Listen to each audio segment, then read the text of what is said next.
Welcome to Sports Express with Mike Levin and Spencer Davidson. Brought to you by Scalzo, Zogby, and Wittig Insurance and Herkimer College. Coming up on the Express, we'll check in with Herkimer, who hope to go 2-0 in their home opener against Clinton. Plus, Notre Dame also looking for their second win as they host a night game for the first time in years. But first, time for tonight's big game, Oneida and CVA in a Class B East showdown. The Thunder looking to get into the win column while the Indians are trying to stay undefeated. Second quarter, 13-8 Oneida, and Rory McCarthy pump fakes and finds William Armstrong deep in the end zone for a 30-yard TD pass. Point after good, and it's 28 Indians. But the Thunder would not go quietly. Third quarter now, and CVA threatening Landry Cook, powering through the Oneida D and brings it home. 2-point conversion successful, and we have a game, 20-14 Oneida. Later in the quarter, Indians in familiar territory. Travis Moyer takes it in from 2 yards out, hops over the pile and into the end zone. Nice run by him. Two-pointer good for Oneida, who take the lead 28-14. The Indians dominate the fourth quarter to take this matchup on the road. 42-22 is your final. Oneida improves to 2-0. Hello, everyone. Welcome to the second edition of the all-new Sports Express. I'm Spencer Davidson, joined by Mike Levin. Thanks, Spencer. The new NFF League features Class C and D teams who've struggled the last few years, but not all their games are in the league. For instance, Adirondack tonight visiting Frankfurt Schuyler, one of the contenders every year in the C East. Maroon Knights scoring first as Ethan Irons gets into the end zone on the QB keeper. Frankfurt up 7-0 after one, but Adirondack answers in the second as Ethan Wiedmer scores from 23 yards out. Two-point conversion puts the Wildcats on top. Maroon Knights come right back. Rich Morocco, the 5-yard touchdown run. Jalen Reeves had 123 yards and a TD on the ground. Frankfurt Schuyler wins it 25-8 to improve to 2-0. To Herkimer we go, and the Magicians hosting the Clinton Warriors in this one. First quarter, Mitchell Scherer to Antonio Aceto, who reaches out and gets it off the bobble. An ridiculous effort by Aceto for the touchdown. 2-point conversion good. 8-0 Herkimer. Well, Scherer must have thought that looked like fun, because on the next possession, he calls his own number at midfield, finds some daylight, and takes it to the hole. Great effort and another 2 points. 16-0 Magicians. Herkimer dominating, scoring once more in the first. They go on to win 49-16. Thanks to our friends at WSTM, we also got Proctor playing at FM tonight. Hornets without their starting QB, but the offensive line not injured, and neither is Jeff Martin. A 65-yard scamper to the end zone. FM takes a 14-13 lead into the first half. After another FM touchdown, Hornets threatening again, but Henry Josephson picked off by Nick Abraham of the Raiders. A nice return by him, but on the ensuing drive, Proctor QB Marcus Lilly is sacked and the ball comes loose. Anthony Nucarino of FM swoops it up and goes all the way to the hole. FM wins it 42-19 as Proctor falls to 1-1. Other Week 2 scores, West Canada Valley pounded 27-0 at Sandy Creek. Indians are 0-2, as is RFA, who fell 48-7 at Corcoran. Camden, who gave up 21 points in the fourth quarter to Mexico, also 2-0. They fall 0-2 rather. They fell 28-21. New Hartford on the opposite end of the spectrum. Spartans went down to Oneonta and beat the Yellow Jackets 29-18. Another big win for Morrisville. Eaton Hamilton, they went to Mount Markham and beat the Mustangs 35-13 to improve to 2-0. As does Whitesboro, who edged out a 24-21 win at JD. We're just getting started here on the Express. Don't go too far, because coming up, we'll head to Notre Dame, where the Jugglers hosted their first game under the lights in 5 years. That's right, and while we're talking about Notre Dame, we'll review the amazing first week their quarterback had. Stay with us, because our Athlete of the Week is next. If you want to join the conversation on Twitter, use hashtag SportsExpress.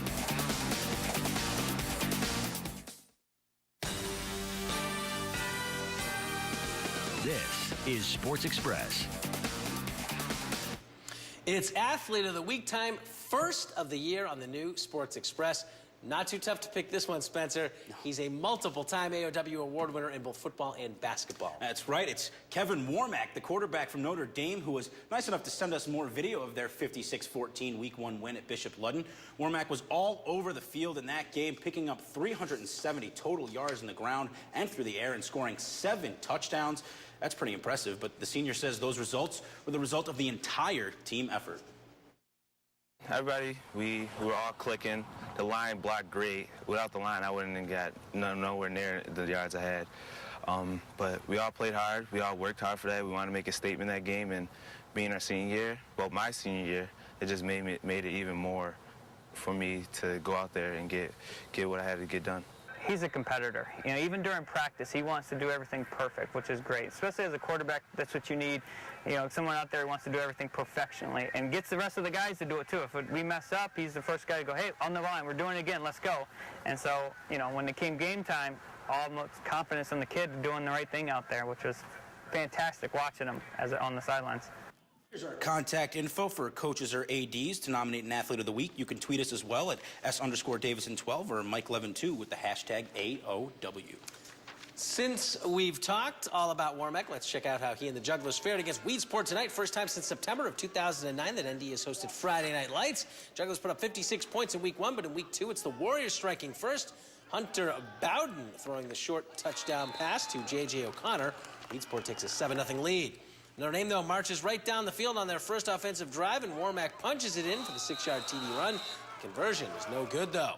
ND trailed 7-6 heading to the second. Warmack goes to the air and finds Nick Rachi for a 20-yard strike. Weedsport trying to answer, but Bowden's pass goes off the hands of Stephen Nemec, and Devin Smith is there for the interception. Jugglers in good shape to add some more. Warmack goes long to a wide-open Joe Sullivan. Senior rumbling in for what looked like a 45-yard touchdown, but Malik Wright knocks it away at the last second. It's a fumble recovered by Weedsport. This one was close, but Notre Dame pulls it out 26-21. We're taking another break as the Express keeps rolling along on this Friday night. Later, we'll preview some of the games coming up tomorrow, including Syracuse Orange. But up next, it's an AL East double dip as the Yankees and Orioles opened up a weekend series by playing 2. For final scores and video highlights from tonight's games, log on to WKTV.com.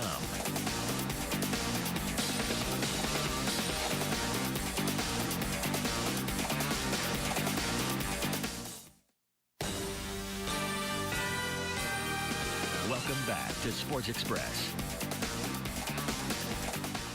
It's baseball time, and speaking of time, it's growing short for the Yankees, who sit 4 games back of the final wildcard spot. That's right, Mike, but I see that you're wearing a pinstripe shirt today, so how very fitting. Yeah, well, it's my fiance's influence. She's the Yankee fan. Everybody knows I'm the Red Sox fan. So. Yeah, well, unfortunately, you don't really have a team to root for right Hey, now. they beat the Royals again tonight. That's helping the Yankees, well, the Tigers, really. That's true, but if only the Yankees could help the Yankees. Bronx Bomber in Baltimore for a day-night doubleheader against the Birds. Former Yankees manager Buck Showalter looking on from the Orioles dugout. It was a pitcher's duel throughout this one. Scoreless until the top of the 11th when last night's heroes Chris Davis hits one to deep left and out of here. Another clutch homer from Young puts the Yankees ahead. But the magic is short-lived. In the bottom half of the inning, bases loaded, 2 outs, and Jimmy Paredes lines a double down the first base line. 2 runs come in to score. The baseball gods giveth and the baseball gods taketh away as the Yankees drop game 1. Meanwhile, in the nightcap, Brian Mitchell making his Major League debut. A tough one for the kid. Bottom 4, no score until Ryan Flaherty doubles to left over a leaping Derek Jeter. That scores a run, and it's 1-0 Birds. Later in the inning, Alejandro De Aza off of Mitchell lines one all the way to the wall in right field. Flaherty would come around to score, and the Orioles lead it by 2. Bottom of the 7th, more misfortune for the Bombers. Delman Young with the bases loaded hits a hot shot off the glove of Steven Drew. Hey, former Red Sox. Into the outfield, scoring 2 more. Maybe that's why he messed up. Orioles in control 4-0. They tack on another one and sweep the doubleheader with a 5-0 win. Now, here's the world-famous Sports Express Scoremaster.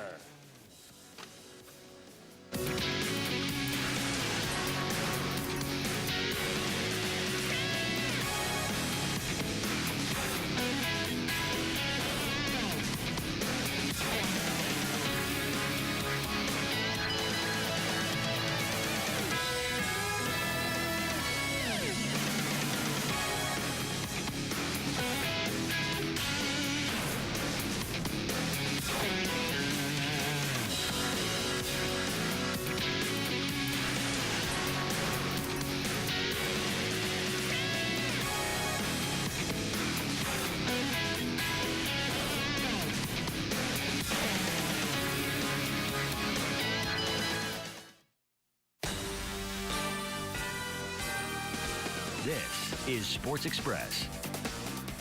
Welcome back aboard the Express. It's time to take a look at what's coming up tomorrow. For that, we asked this man right here.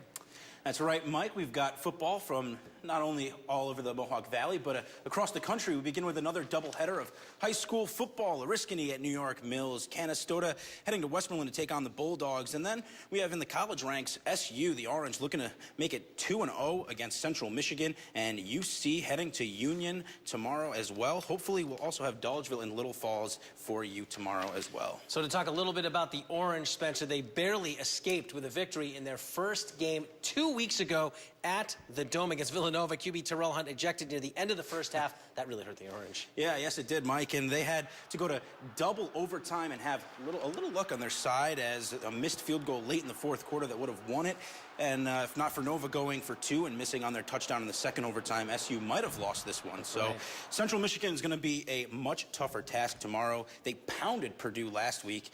And game time in this one is set for noon, and ESPN News will have the broadcast. All right, not on TV tomorrow, though. Colgate. Right. Didn't mention them.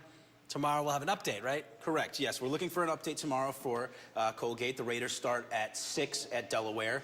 And yeah, it's a team that I visited actually a couple times during training camp. Tough to gauge the non-conference schedule here. Ball State, certainly a tall order 2 weeks ago when they lost. Delaware, not an FBS school, still rough as an FCS team. In fact, this is the same school that beat the Raiders in the D1 AA title game back in 2003. That 40-0 loss was also the last time Colgate was shut out. This game, though, not on TV. Only place to see it is on Delaware's live stream. That's it for us. Join us next Friday night for another edition of Sports Express.